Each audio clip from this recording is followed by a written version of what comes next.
Good morning and welcome to Frank's School. On I go here, the 7th year, 46-day first video. The making of Resurrection, the movie. The story resumes. After a bit of a pause, I'm now ready to go on with this story. And this looks like so much. I'll probably separate this into two videos. All right, now this is stuff I wanted to say before. The score. I talked about making it so it's listenable without a video at all. You could, especially once you knew the story, ideally you'd listen to the score and you'd know what was going on. I also think it could be made playable. Certainly it could. I mean, at a piano with two hands, 4-part harmony. The trouble there is in parts of it there'll be rapid scales. And I'm not, I can play hymns just fine, but I'm not good on scales, and so I don't know about that. But it could also easily be printed out, I think, the score for a Renaissance band, a very small group of instruments, maybe 8, 9 instruments, and performed for people's own amusement or for an audience. That should certainly be doable. So not only listenable, but also playable. All right, Marion Fayon. This is an idea that I had that might add more drama to it. I've said different times that in a way, this is a documentary disguised as a dramatic movie. And, I've said the dramatic tension between Nama and Festus, that could, at first I thought that would drive the whole thing. But now it's getting more interesting and more complex. The old man, Marion, he could be failing. That could be something that's just kind of a quiet drama, that clearly the old man is old. And although he's he's failing. And that could be developed to keep interest going. I thought of Kirsten Dirkson's last name. It's Dirksen. She's the woman living in Spain. Fair Company's very much worth looking at her work. I really think most of you who would be watching this would be very satisfied to see her work. All right, Act 1, I put a check mark. I've described it. I doubt if I'm going to go, I may add here and there some stuff, but pretty much done.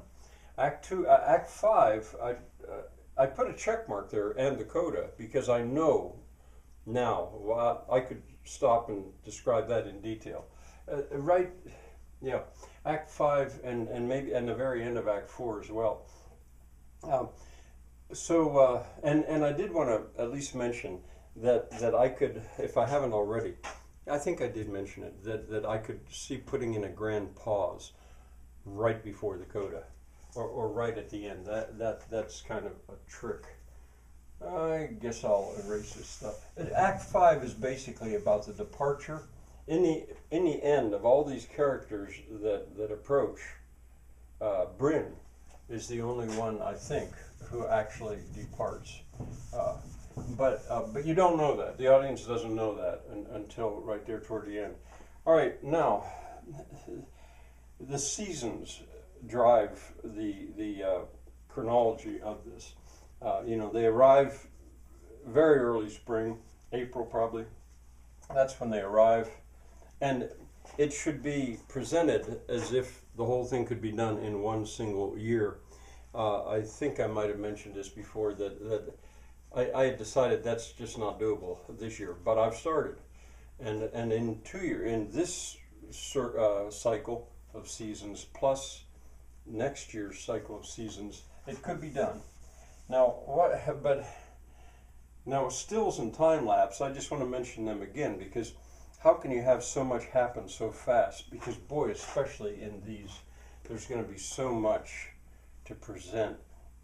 But I think with stills and with time lapse, remember this is wordless, so I won't have that option of having a narrator say, well, here's what they've done, or see what they've done, or something, or explaining it. No. But with those two things, I think I'm hoping, well, if it can't be done, I'll just have to leave stuff out. But I'd like to pack as much in these two as I possibly could, because here's where the real teaching is going on in this secretly didactic film. Um, and another thing, this makes my thoughts more difficult, but more satisfying in a way. I'm trying to describe a soundtrack in quite detail, enough that the soundtrack actually could be done by the time I'm done with this. But I want to make the soundtrack such that the whole movie could be staged, if you will, in another part of the world, in another village, in another community, in another place. And so I don't want the soundtrack to be too limiting that it would become virtually impossible to. Well, I mean, I guess it could be shortened, it could be lengthened. That's true, or you know, a different one could be done. But in any case, it depends on the resources available. And right here, this is so different from my original imagining of the little abandoned village Chiqueiro in the mountains of Portugal, because there the resources would be very limited.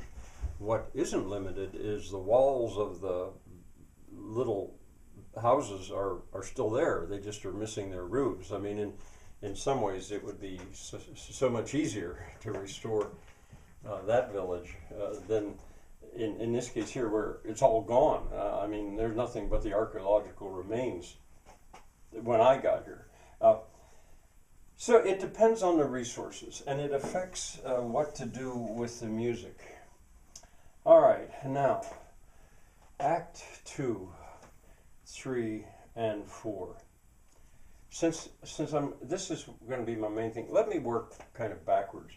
Act 4, as I imagine it now, will be a second. It'll open with a second trip to the fair. Well, not a trip, because in this staging of it, the fair would be right down there in the fair field. I mean, the fair, the feira, the weekly market comes to us instead of the characters going to it, which is the way I imagined it in Portugal.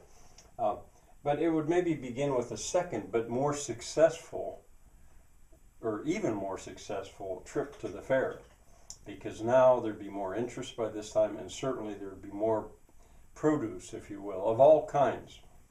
Not only food, but also objects, crafts, and stuff that the characters would have for exchange.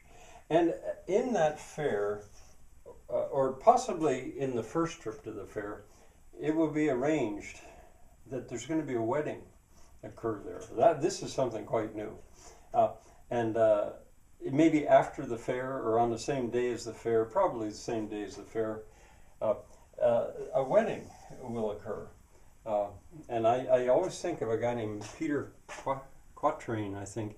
I was not able to relocate him, but he sat beside me on a plane trip flying home from Portugal, and we had all that time, hours. And he told me what it was like to be raised by his grandmother in the village of Mezio. I even tried, or thought about trying to go see Mezio, because he had described in such detail what it was like in Mezio, Portugal. And one of the things he described was a wedding. A wedding, he said, everyone just followed the bride and groom, and they went into the church, and they got married. that was the wedding. Everyone just walked down the street behind them. And in a sense, that's what I do here. So the fair, the wedding, and then right after the wedding, that would be an excuse to go into this dance. So Act 4 can really be a kind of a glorious thing. All right, now I say I was going backward. I think I will continue to do that. Act 3, there's where,